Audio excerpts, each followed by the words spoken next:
नमस्कार दोस्तों, कैसे आप सभी। होप करती हूँ कि आप सभी बहुत बहुत बहुत अच्छे होंगे और आप लोगों के एग्ज़ाम्स की तैयारियाँ जो है वो काफ़ी अच्छे से चल रही होगी, जो कि अब नेक्स्ट मंथ आपके क्लास 12th के एग्ज़ाम्स होने वाले हैं। सो मैं आप लोगों के लिए लेकर आई हूँ बहुत ही इंपॉर्टेंट टॉपिक, जो कि इंग्लिश का है और सेंट्रल आइडिया, जो कि बहुत बहुत ज़्यादा इम्पॉर्टेंट है।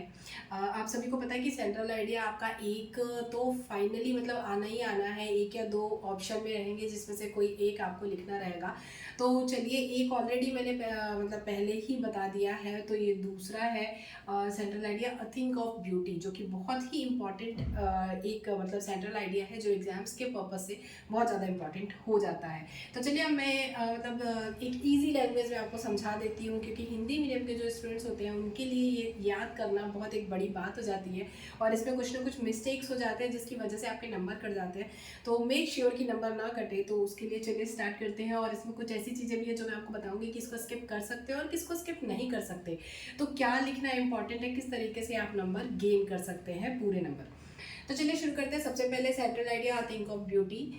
The poem a think of beauty is composed bye John Keats. तो ये वाला लाइन तो आपको लिखना ही लिखना है, क्योंकि स्टार्टिंग में जब जो एग्जामिनर रहेगा वो चेक करेगा, तो स्टार्टिंग में जब पढ़ेगा उसको समझ में आ जाएगा कि हाँ भाई, आपने जो इसके ऑथर है उसका नाम जो लिखा है वो सही लिखा है। तो मतलब हाँ ठीक है, आप इसके बारे में जानते हैं। तो अंदर एक दो लाइन पढ़ के भी उसको मतलब थोड़ा सा ये हो जाता है ना कि कॉन्फिडेंस की इस बच्चे के ऊपर कि इसको बच्चे को आता है। तो चलिए स्टार्ट करते हैं। सबसे पहले आपको ऑथर का नाम जरूर लिखना है, मतलब ये जो इनके कवि हैं कह सकते हैं आप, जॉन किट्स जो हैं, जिन्होंने लिखा है अ थिंक ऑफ ब्यूटी। तो ये आपका फर्स्ट लाइन हो जाएगा। ये सारे पोएम जितना भी आप सेंट्रल आइडिया याद करेंगे ना, तो सबका फर्स्ट लाइन जो होता है वो यही रहेगा कि द पोएम, जो भी आप पोएम का नाम होगा यहाँ मेंशन करेंगे, इज कंपोज बाई, उसके जो ऑथर रहेंगे उनका नाम लिखाएगा। फिर इन दिस पोएम, उसके बाद आप बताना शुरू करेंगे कि इस पोएम में हमें क्या बताया जा रहा है, इसका मेन मोटो क्या है, मतलब जो इसका सेंट्रल आइडिया वो है क्या, क्या कहना चाहता है ये पोएम।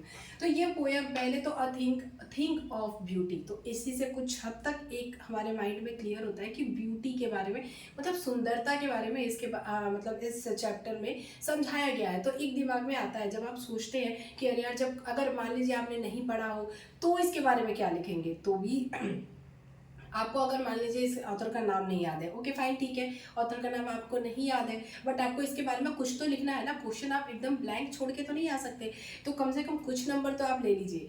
तो नहीं भी आता है तो भी आप लिख सकते हैं।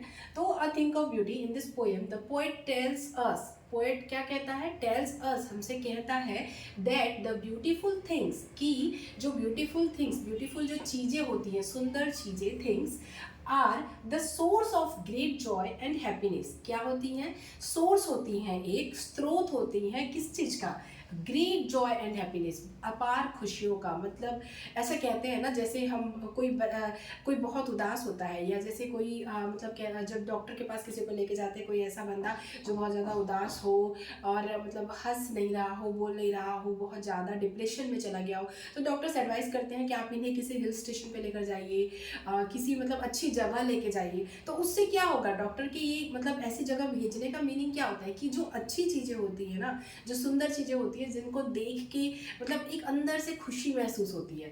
तो वही ये कहना चाह रहे हैं, जो ऑथर है वो ये कहना चाह रहे हैं कि ब्यूटीफुल थिंग्स, ब्यूटीफुल जो चीज़ें होती हैं, सुंदर चीज़ें, जो प्राकृतिक सुंदरता जो होती है, कह सकते हैं एक तरीके से, यहाँ पे इनका मेन मोटो है, जो सुंदरता होती है वो हमें एक मतलब अंदर से एक अच्छी खुशी देती है, एक मतलब जैसे ग्रेट जॉय एंड हैप्पीनेस कह सकते हैं आप इसको, हैप्पीनेस भी लिख सकते हैं, जॉय भी लिख सकते हैं, कुछ भी, ये हमें खुशी देती है। तो इसको आपको अपने शब्दों में जैसा आपको बने, ऐसा तो हो नहीं सकता कि आपको बिल्कुल भी इंग्लिश ना आती हो, तो जैसा आपसे बने इस लाइन को उस तरीके से लिखना है आपको, ठीक है।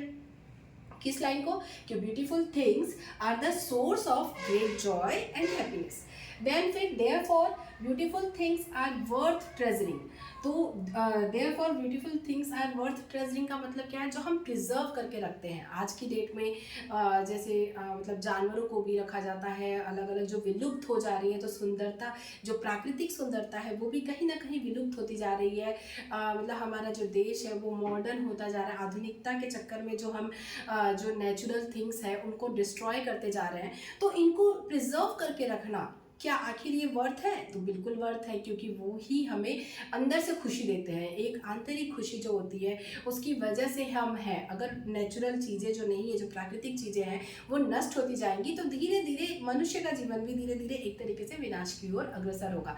तो इसी तरह इसी चीज़ को इसमें बस एक छोटे से लाइन में बता दिया है। आप चाहें तो इसको मतलब अगर आपको न याद हो रहा हो तो आप इसे स्किप कर सकते हैं, बट ये बहुत अच्छी लाइन है। Therefore beautiful things are worth treasuring. तो ये आप लिख सकते हैं, याद कर सकते हैं, बहुत ज़्यादा वो नहीं है टफ, 3-4 लाइन तो है, तो इसमें बहुत ज़्यादा नहीं पड़ेगा।